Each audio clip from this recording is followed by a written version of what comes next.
Hello and a very warm welcome to all of you. My name is Pratik and I'll be taking up the news today discussion for 16th February. So here are the main news. In the first news we will discuss Union government has launched CBDC based digital food coupons pilot. In this news we will discuss the idea of CBDC and how this is a major development. Second, C-Dot Synergy Quantum Partner on Quantum Safe Tech Security Tool. In this, we will discuss what is the idea of or need for quantum partnership, and then what exactly is the significance of this partnership. Third news, artificial intelligence in Indian agriculture. Here we'll understand what are the challenges that Indian agriculture currently faces and how artificial intelligence can be a potential tool to address these challenges. In the fourth news, we will discuss need to reform global trading system as per WTO chief. So in this, we will discuss some of the challenges that the multilateral trading system currently faces and the kind of measures that are required at this present juncture. Then we have some quick updates, and in the Placein news, we will be discussing South Korea. So let us start with the very first news, that is Union government has launched CBDC based digital food coupons pilot, and this topic is part of GS paper 3, that is public distribution system. It is part of agriculture or economics, and then also with respect to important aspects of governance including transparency, accountability, etc. So as such, this news sits at the intersection of economics and as well as governance. So in the nutshell, what has happened is government has launched this kind of initiative to ensure that a targeted approach can be followed for providing subsidies at food security. Okay. So here the pilot project for subsidy allocation, especially for food level, what is being done is that it is provided not in terms of normal amount, but it is provided in terms of virtual money, that is the e-rupees, also known as CBDC, that is central bank digital currency. Okay, so that is central bank digital currency is to be provided to the beneficiary account in a wallet. Now, interestingly, this is programmed, which means that it cannot be used for any other purpose other than buying food grains. Okay, so it is programmed. As a result, it can only be used at the fair price shops through a QR code or maybe through an SMS based application. And then it is going to provide for a secure, traceable delivery with reduced leakages, right? So as of now, this is done at a pilot stage in Gujarat, right? And then later on, with its success, it can also be extended at other places. Now, here we need to understand the idea or the concept of CBDC, that is central bank digital currency. So CBDC is a digital form of fiat currency. Fiat currency is a currency that is backed by a sovereign, okay? And it is regulated by the central bank, that is the RBI. Now you may be wondering how an e-rupee or a central or a digital currency is different from UPI. So UPI is a bridge which connects two accounts where account from one can be transferred to money to other account, right? So digital currency is not just a bridge, it is in fact a sovereign fiat currency, okay? Then the security lapses can be minimized, the transaction cost can also be reduced, and more importantly, it is programmable. So UPI transaction cannot be programmable in the sense that when money receives the sender's or the beneficiary account, the beneficiary has the freedom to use that in whatever capacity he or she wants it to use it for. However, there is a sort of programmable, or it is inbuilt in the virtual or in the digital currency, which means it means that it cannot be used for a purpose other than for what the sender has sent the money to the beneficiary, right? So in a way, not only can there be specific targeting of the beneficiary, but using digital rupee, you can also target the spending part as well, right? So not only you are targeting the beneficiary, but also the usage part can also be targeted using e-rupee. So that is the premium benefit of using e-rupee.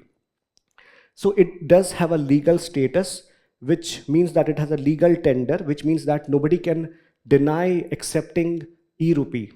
And it has a direct liability. So it's not an asset, but a liability of the central bank, and it is reflecting on its balance sheet as per section 26 of the RBI Act 1934.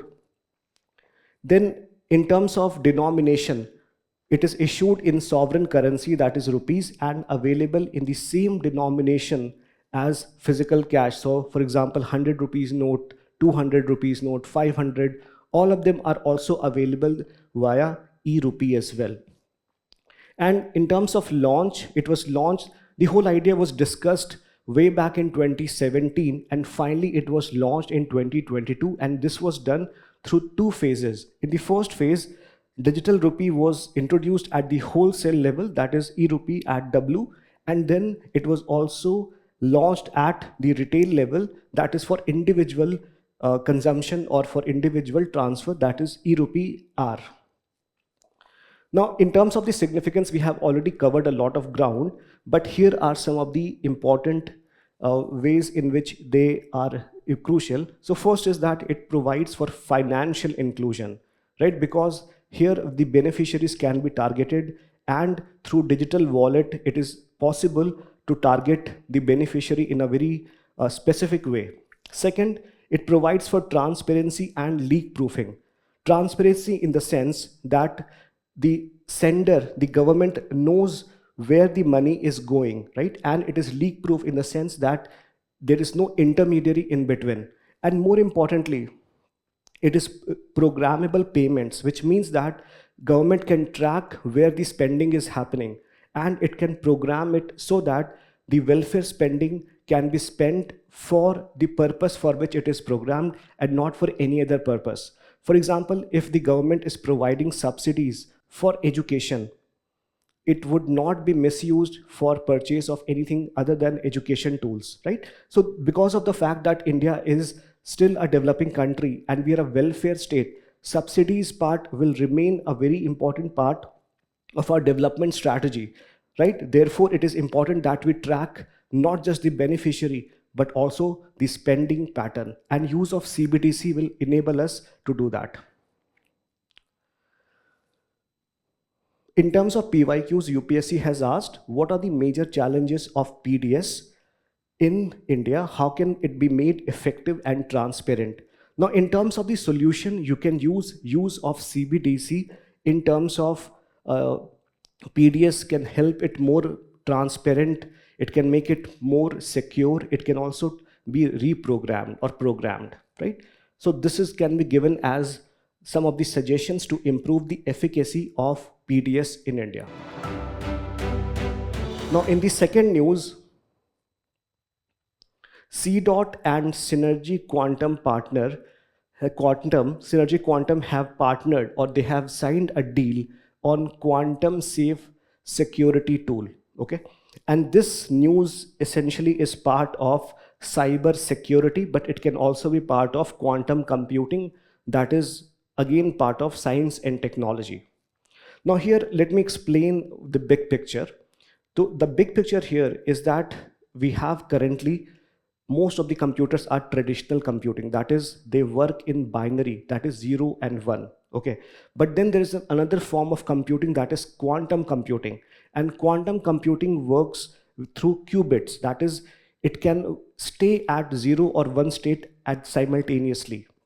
So long story short, as of now, quantum computing is gaining a lot of traction, and because of that, the safety that is provided to the normal or the traditional computing can lapse anytime when there is quantum computing that is used to unlock the cyber security protection of the traditional use cases. That is why a lot of companies and a lot of countries are now looking for providing some sort of quantum protection to their important infrastructure, such as energy, such as defense, such as all the important areas where digital technology is used. Recently, we just saw about the CBDC part. So this also requires some sort of protection. Now, protection with respect to cryptography is going to be very difficult when it comes to quantum computing. That is why we require specific solution when it comes to quantum cryptography. Okay, and now that is why government has partnered with a private sector, a company, that is Synergy Quantum, so as to get the latest tool available to prepare for advanced level of cyber security. Now, here there will be a tool that will generate a detailed report highlighting the vulnerable areas, including the algorithm, including the purpose and the exact location of those programs which are susceptible to breached by quantum cryptography. Then it will comprise of 3 core modules. One will be at the level of web application, that is internet, to check for network traffic, vulnerability assessment and quantum risk. Then it will also have security scanner agent that will scan everything with respect to its vulnerability. And third, about the control software. Okay, now let's talk about post quantum cryptography. So what exactly it is? It is a set of algorithms that are designed to resist attack. So cryptography is to attack the traditional computing cyber features, but this is a defense mechanism in a way, right? So it is designed to resist attack by the quantum computers, which will be much more powerful than the classical computers. As we have already discussed, classical computers are those which deploy or which deals with bits 0 or 1, and the quantum computers deal with qubits, that is 0 or 1 at the same time. Then it aims to ensure confidential data remains secure. Even extremely powerful quantum computer make current encryption methods obsolete. So ultimately it can have 2 levels of attack. One is attack at the front end and the second one at the back end, that is at the data level. So in a way this will provide a full stack level of protection, including both the back end and the front end. Then US's National Institute of Standards and Technology, NIST, has finalized its initial set of post-quantum quantum cryptographic standards. So this dealing has been done. Essentially, what should be the way through which it should be protected. Okay. Next, what is quantum cryptography? It is a method that uses the rules of quantum mechanics to securely encrypt, transmit, and decode information. So this is how we send information. First we encode it, then we transfer it, and then we decode it at the receiver level. And what happens in quantum cryptography is that it deploys quantum devices such as sensors capable of recording individual particles of light to detect data from an adversarial attack. And it has basically of 2 types. One is quantum key distribution, which is a secure energy communication method for exchanging encryption keys known only between the shared parties, right? So this is basically about sharing of encryption between the 2 known parties. Then second one is quantum coin flipping.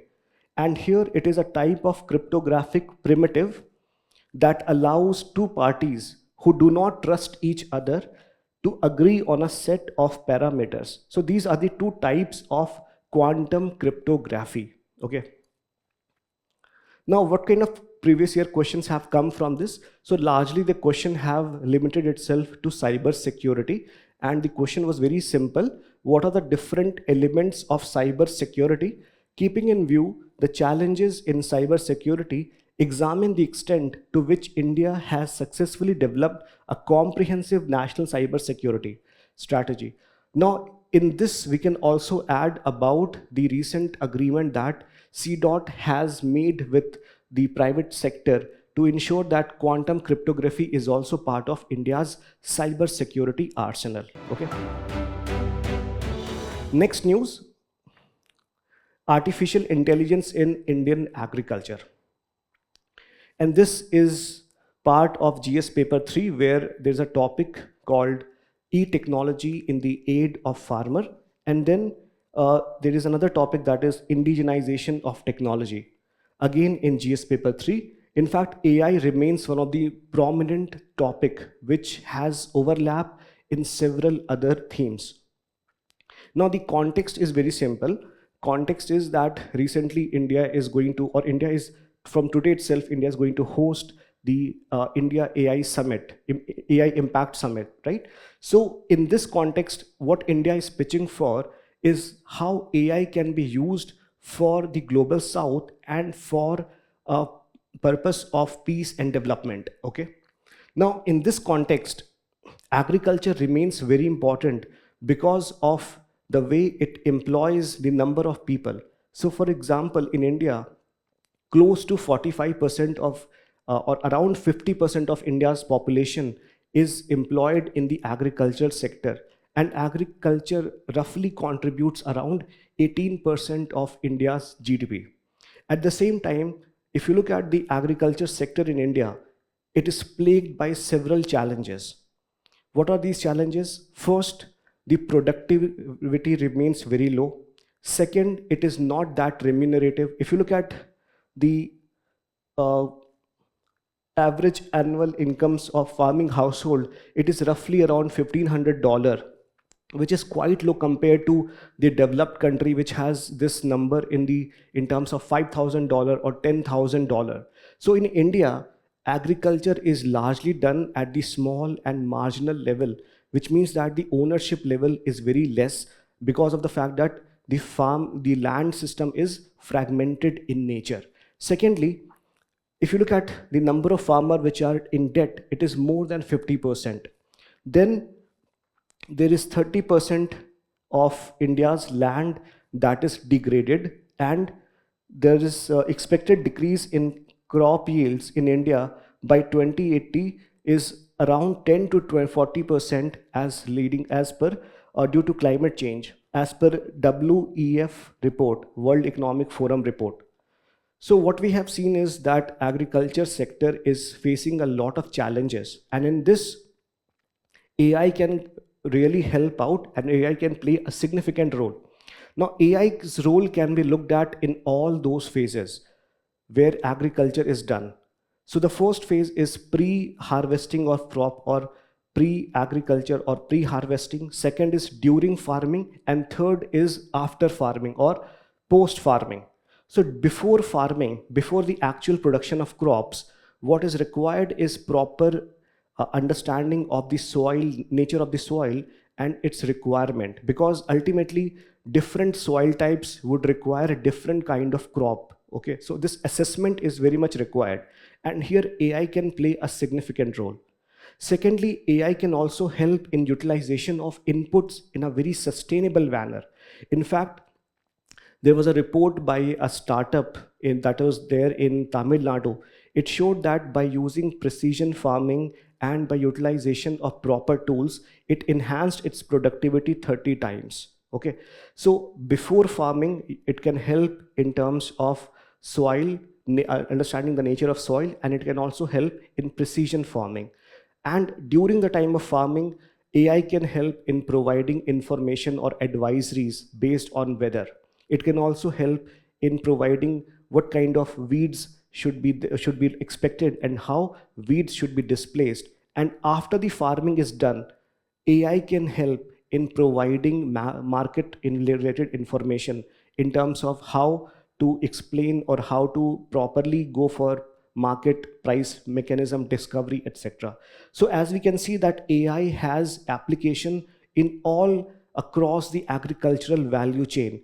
And more specifically, you can see that it can help in soil health diagnostics, it can help in climate responsive plot monitoring, it can help in farm mechanization efficiency, so that labor dependency can be reduced, and it can optimize input usage, it can improve price realization of farmers, and it can also enable precision farming.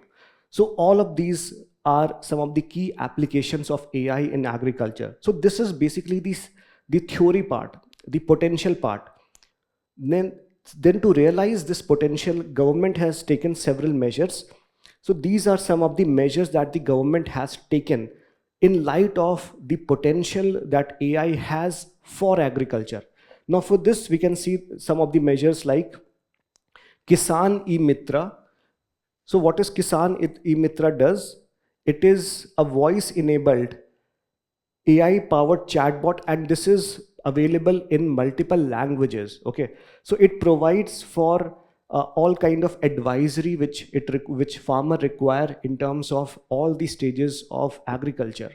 Then you have national pest surveillance system, which is for early detection of pest. Now early detection of pest can significantly improve the productivity and crop diseases. Then we have digital agricultural mission to advance delivery of innovative farmer centric digital solution, and within this there's a concept of agri stack.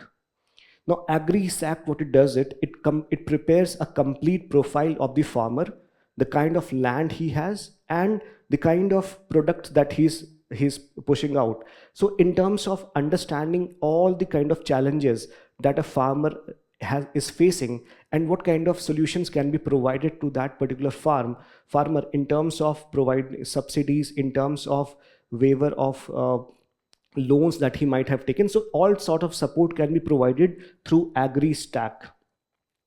Then we have several in the budget of this year. There was another proposal called Bharat Vistar system, which is to integrate agri stack with AI system. So you already know agri stack. This has now been integrated with AI system to give farmer unique advice depending on the farmer's condition, including his farm nature of his soil, and also the kind of crop that he's planning to pursue. Then there is mapping of soil profile through nationwide soil resource mapping project, and crop insurance through Pradhan Mantri Fasal Bima Yojana, YesTech, which is yield estimation survey system. Then Cropic is collection of real-time observation and photographs of crops. Then you have WINDS, that is weather information and network data system, etc. So largely what you can understand from this is at all the stages there are certain sort of interventions provided to the farmers through the usage of AI. And these are some of the noteworthy measures that have been taken. In terms of PYQs, UPSC has asked a very simple question that how does e-technology help farmers in production and marketing of the agricultural produce? Explain it. So again, here you can talk about the pre-production level, post-production level, then marketing, ENAM, etc. Everything can be mentioned here. You can talk about agri stack, you can talk about this one WINDS or PMFBY, you can talk about Bharat Vistar. All these things you can mention here because all of them are part of e-technology, and AI will also come under e-technology. Okay.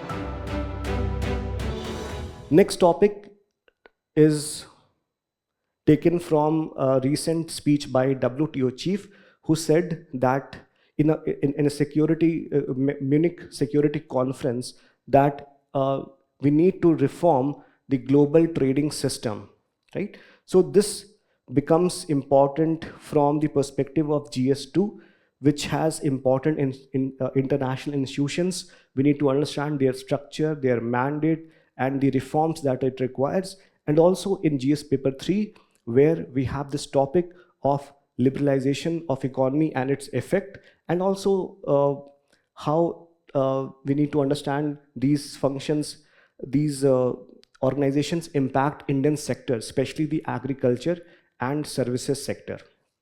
Okay, so first thing, what are the key issues faced by global trading system?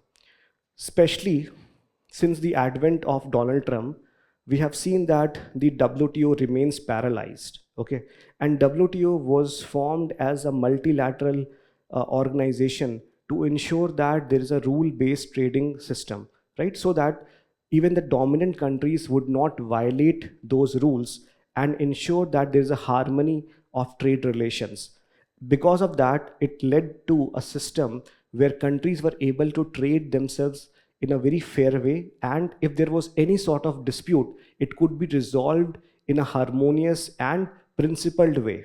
But right now, what we are witnessing is essentially a transactional approach where countries are now singling out preferences for themselves, and now they're engaging in sort of a plurilateral or minilateral sort of approach, bypassing the WTO system, right? So in a way, this system is not very advantageous to the small and developing countries, because at the end of the day, they have to establish all these principles over and over again, and they have to bargain, and their leverage is reduced because they are not able to collectively bargain for all the terms of trade. So here there is issue of dispute settlement. So earlier there was a WTO dispute settlement body which would settle the disputes of the countries. But this body has not been formed since December 2019. Why this has not been formed? Because most of the funding that is done by countries like US, they have stopped funding it, and secondly, they have not appointed people who would head this. Okay. Secondly, there is core issues that are deadlocked, especially with respect to agricultural trade, kind of subsidies that the country should be giving to their farmers, and application of special and differential treatment to emerging economies, prolonged statement of Doha development agenda. So there has been certain pushback from the developed countries, because now the developing countries are catching up and they are posing a huge challenge to the developed countries, and that is why there is sort of deadlock on the subsidies, right? Then apart from these technical issues, there is issue of geopolitical and protectionist trend, such as unilateral sanctions. For example, US imposing secondary sanction on a host of countries, including even on India up till recently, right? And growing preference for bilateral or regional trade agreement. So this bypassed the entire WTO framework. Then emerging global concerns, which include inadequate WTO framework for digital trade, because these are becoming more preferred way of trading now. Cross-border data flows, digital taxation, climate-linked trade measures. For example, EU had come up with GDPR, right? That is the CBAM, that is carbon border adjusted mechanism, to punish those countries which are still using fossil fuel based mechanism for their manufacturing products, especially for steel and aluminium. So in a way, we can see that the whole trading system or the trading architecture has changed because of new technology, because of the new protectionist measures like the EU's CBAM, or imposition of non-tariff barrier, or unilateral sanction by countries like US, right? So all of them are creating a lot of challenge for the global trading system. Now, what can be done to improve the global trading system? First thing is that countries need to understand that this is in benefit of world at large, right? So instead of thinking in short-term measure, we should understand the long-term reasons why WTO has helped countries involved in proper and practical way of functioning, right? And in a way, if you look at the world wars that happened, many of them happened because of the fact that countries were not able to secure raw materials or market of other countries. So there has to be some sort of proper way of adjudicating dispute and proper way of coming together and deal in a multilateral way through principled approach. Second is responsible use of plurilateral agreement. So what WTO says that we are not against plurilateral agreement such as maybe ASEAN or maybe EU, right? Or any other FTA that countries are signing with each other. In fact, it aligns with WTO's approach only, but it should not be exclusionary, right? because consensus of all WTO members is not feasible along with upholding multilateral system. So this should be seen in a positive way and not something that is taking away the powers and prestige of WTO. Next one is recognizing new Anthropocene context, which basically mean that we need to understand that climate change has some sort of change uh, done, especially with respect to the industrial policies. So whatever EU is, if an EU is imposing some carbon tax on the imports, then we must understand that it should have something to do with greater interoperability with respect to combating climate change, right? At the same time, some new avenues like digital sphere interoperability should also be included in this. So what basically this thing says is that we must include new factors when negotiating to further reform the WTO system. Then the dispute resolution system should be fully functional, which should provide dispute resolution in a timely and efficient manner. Now, everybody knows this, but how do we do this? And for this, I think the core problem with WTO is that its decisions are taken at consensual level, like every unanimity.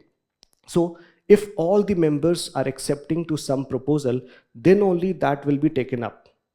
I think perhaps the time has come that instead of using the consensual approach or the unanimity approach, the better approach would be that with a special majority, some major reforms can be introduced, right? So that especially the most important reforms such as dispute settlement system can be set up so that countries can resolve the disputes in an amicable and in a principled manner.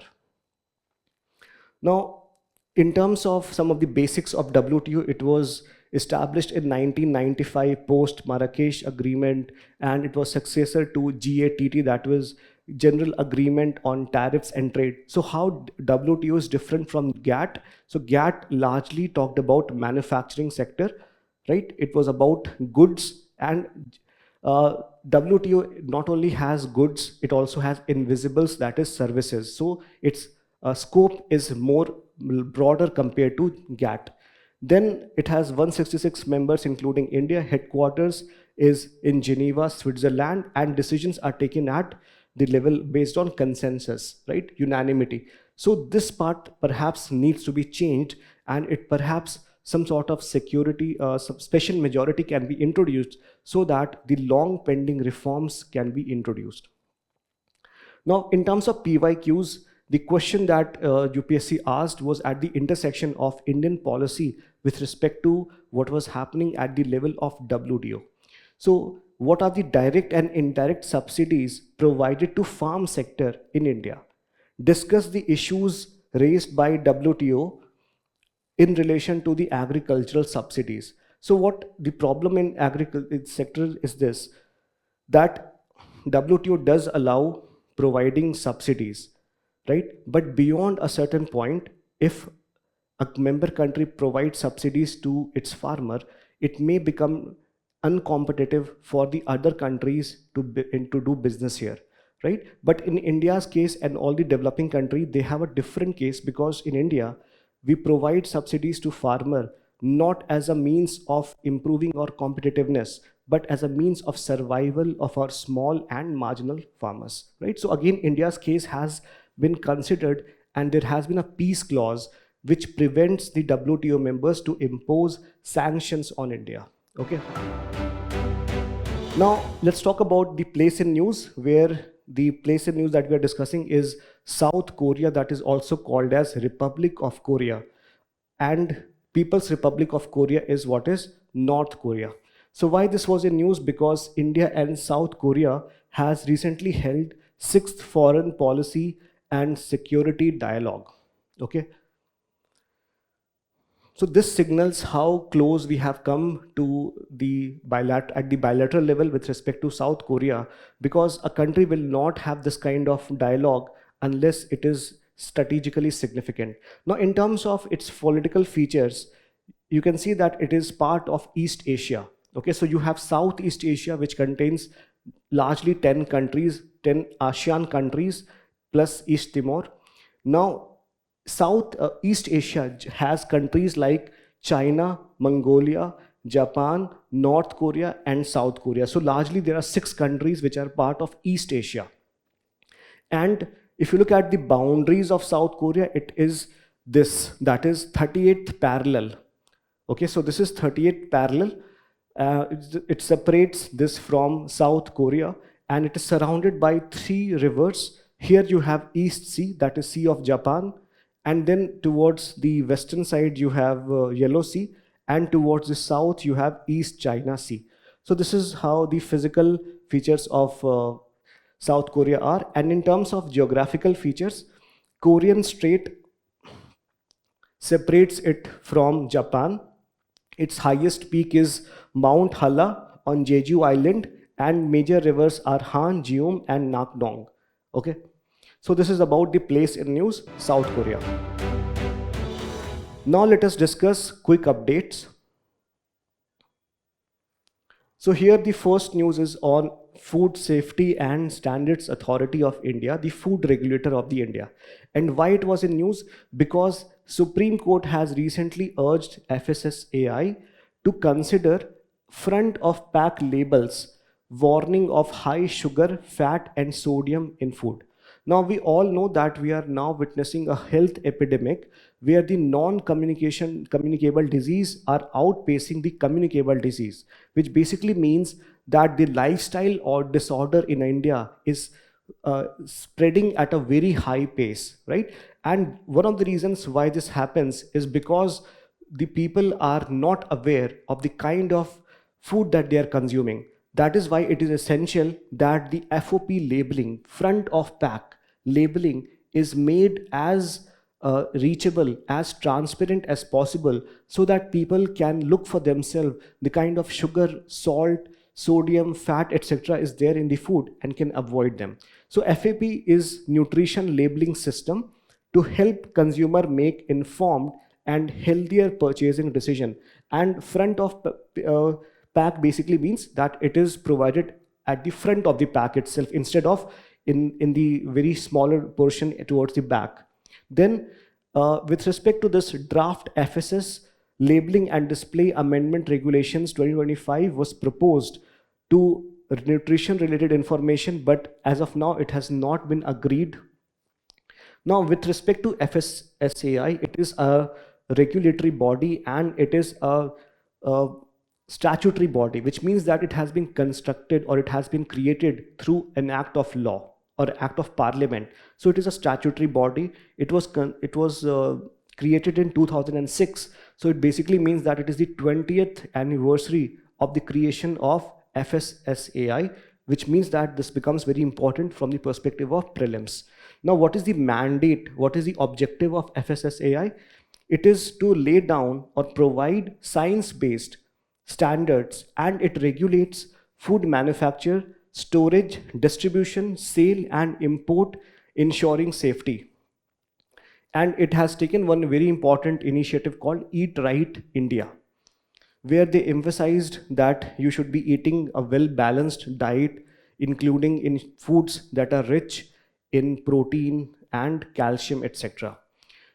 Governing structure, it is Food Authority with chairperson, and it has 22 members, out of which 1/3 need to be women. Okay, so this is about the structure mandate of FSSAI. Next topic is about G4 grouping.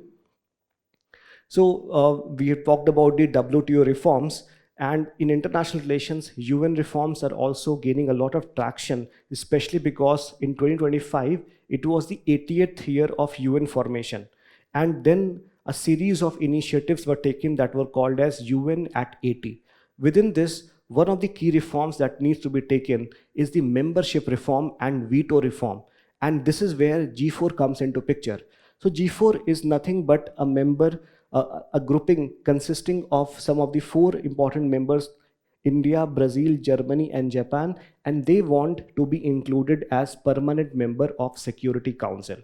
Okay, so they want reform and expansion of UN Security Council So UN has several bodies, including the General Assembly, Security General, Secretary General, and then it has ECOSOC. And this is the most important executive body, where there are 5 permanent security members and 10 temporary members, which has a tenure of 2 years. So India has been part of the temporary member of UN Security Council for several times, but its aspiration is to become part of the permanent member because of the fact of its huge size, including population, and the fact that it is one of the highest or largest growing GDP, and democracy, also because of the fact that it has contributed significantly in the peacekeeping operation.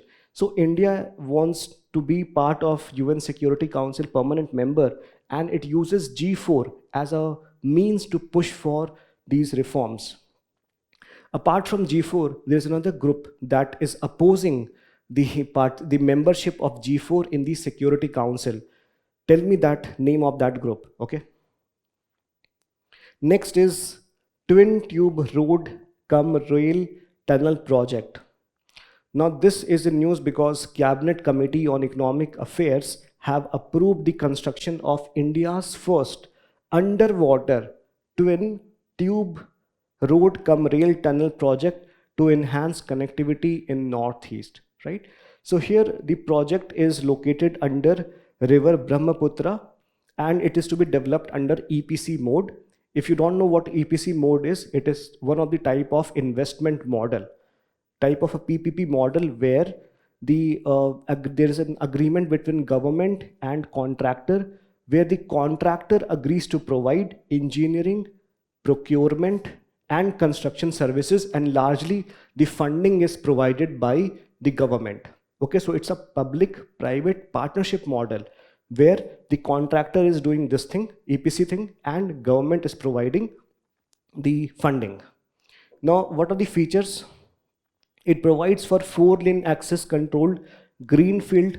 Greenfield means that it is done for the very first time, as opposed to brownfield connectivity, which is about improvement on something, right?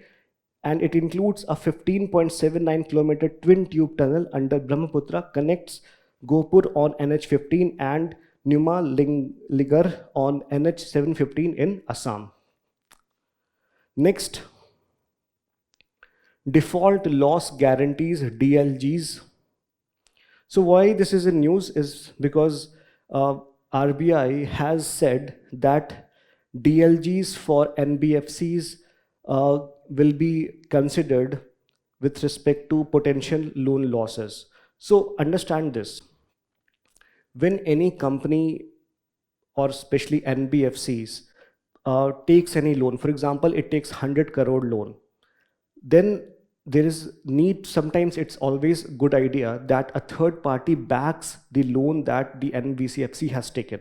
Okay, now this third party is someone who is there to catch up or shock or absorb the loss when the NBFC is not providing or not able to fulfill its obligation of providing the loan back.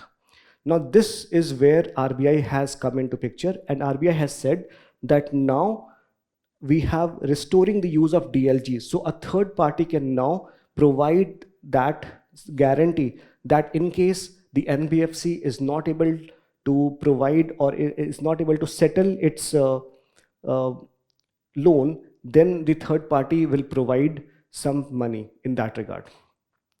Now this, what are DLGs? They are contractual arrangement between a regulated entity. So what is a regulated entity here? This is NBFCs and an eligible third party. An eligible third party can be a fintech or any other company, where third party guarantees compensation for loss due to borrower default to RE. So if the borrower is not able to pay, then the third party provides for that loss. At the same time, there's a cap on DLG, which means that the cap RBI has set as it should not exceed 5% of the amount. So for example, if NBFC has borrowed 100 crore, then the third party cannot provide guarantee of more than 5 crore based on this thing, so that even if the purpose here is that it should not, the loan should not be passed around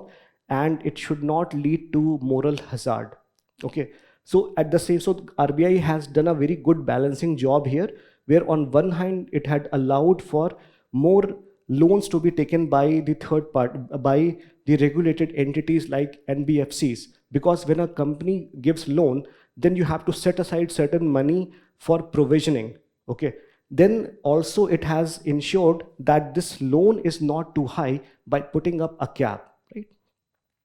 Next, RBI rules on acquisition financing.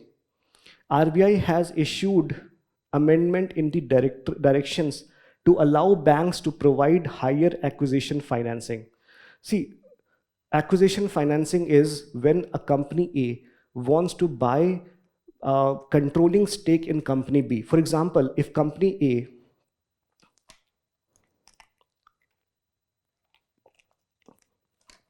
wants to buy 60% of company B, it means that it is acquiring managerial control on company B, right? Now, either the company A can do this through its own money, or it can borrow that money.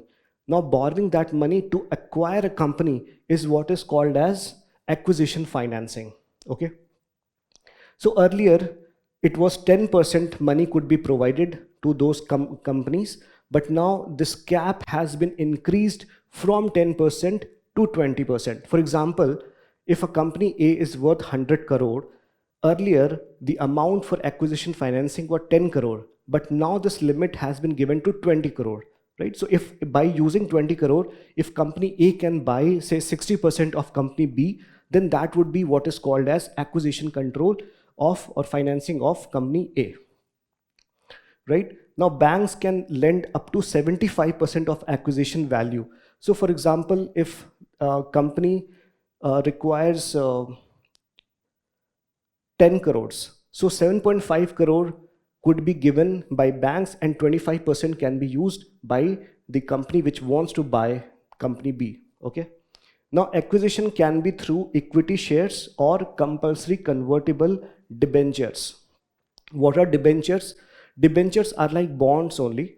So bonds are where you promise to pay back the money through loans, right? So it's a loan, but bonds generally are secured, okay, and it is provided by government in general and companies sometimes.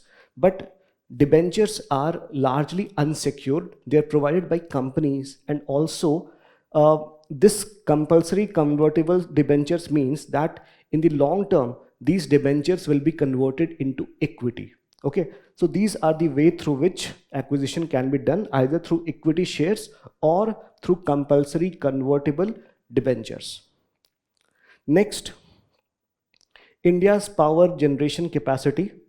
So India has added more than 50,000 megawatt or 50 gigawatt of power generation capacity in the initial year, which is the highest that India has done for any particular financial year. And this data is only till January. So more can be done. So earlier it was 34 gigawatt. Now we can see that it is more than 16 gigawatt and it can be even more.